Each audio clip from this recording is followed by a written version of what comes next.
Alright guys, welcome back to the channel. Today we're going to be working on the 4-valve swap. So sorry about the wind noise.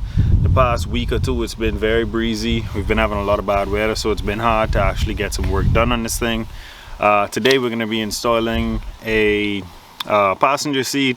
We're going to be putting some side mirrors on it and also installing an oil pressure gauge. So let's get into today's video.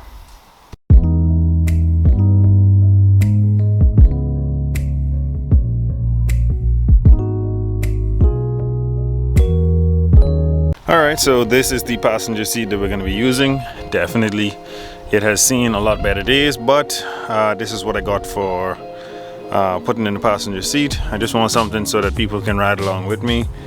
I got two factory side mirrors. We're going to be installing those, and then I got this oil pressure gauge, descender, and a conversion to install it on a Ford motor.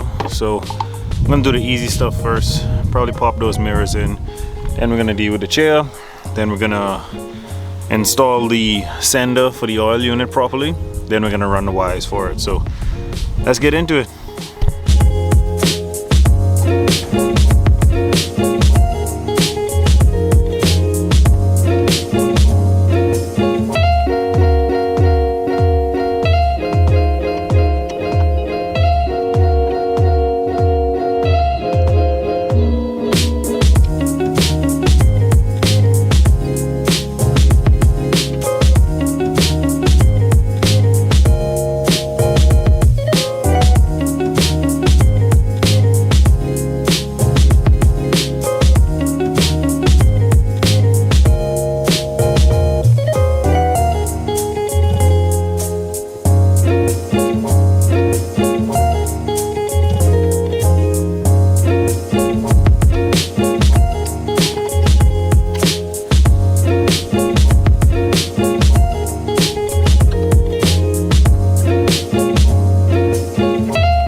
Alright, so we got the passenger side installed.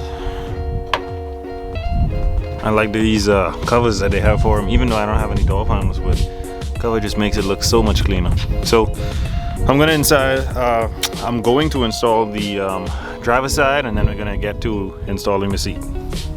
Alright, mirrors are installed on both sides. Let's driver's side.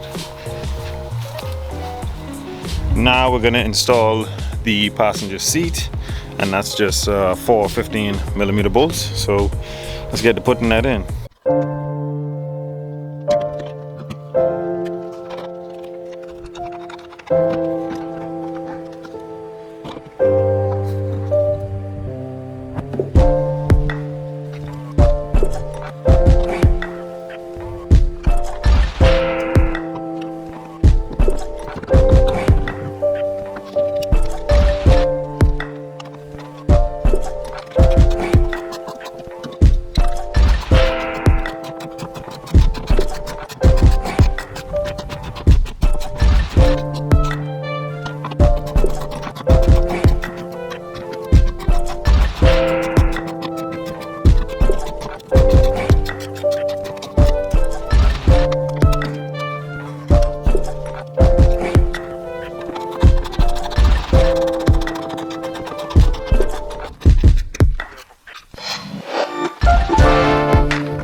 Alright, seat is installed. Good to go.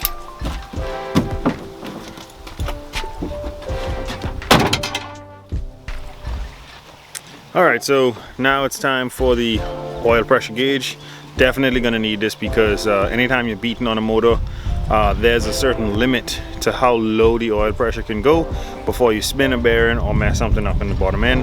So if you're drifting and you see that oil pressure drop, you want to immediately kill the motor, check for oil leaks, check for lines that might have burst off on an oil cooler, anything like that. But we're going to be installing this now, and you might be looking at these two parts and not know what you're looking at. This is the gauge. You send ground here, a key on, an ignition here, and you send the sending units wire here.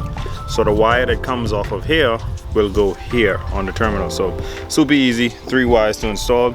This here is the actual sending unit. Let me take off. This is a conversion fitting because this is the oil sending unit size thread that Ford uses, and this is just like a generic sender. This sender is going to read pressure going into this small hole. Your oil system, oil pump, is going to build pressure throughout the system, goes here. This is going to convert it into a signal that goes here and goes to the gauge, and then it's going to tell me exactly what my oil pressure is at all times. So let's get to installing this thing, and hopefully we can get it to work here in this video. Alrighty, we're gonna show you guys where the oil gauge or the oil sender is now. There it is. I know it looks pretty tight up against the steering rack, but it's actually not touching at all, and there's no moving parts there to break it in any kind of way. Let me show you. Looks like it's touching, but it's not touching. This is the wire from the sender.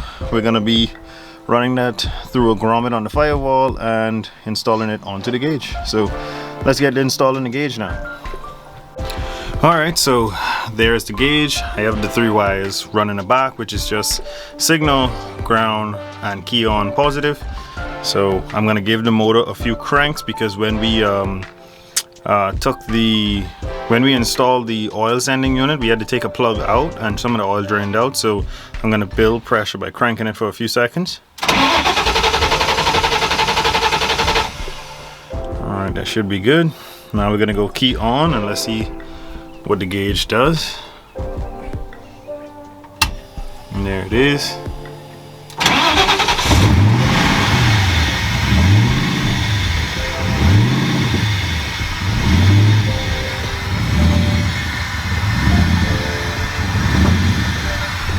We're gonna check outside, make sure we don't have any leaks.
Alrighty, oil pressure gauge installed, working fine, no leaks.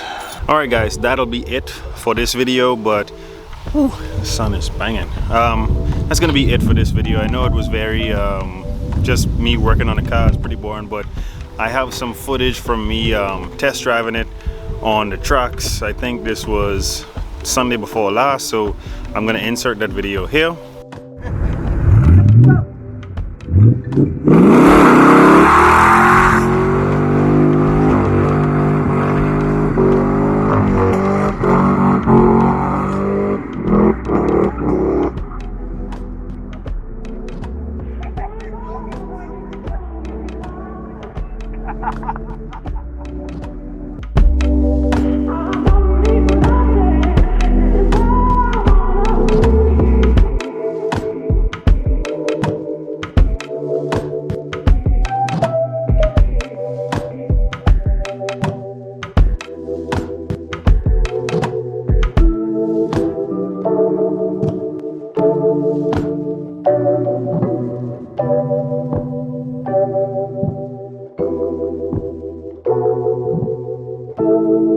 And as you can see, it's still not 100%, but we're definitely getting it much better, much better. I'd say it's around 90% now.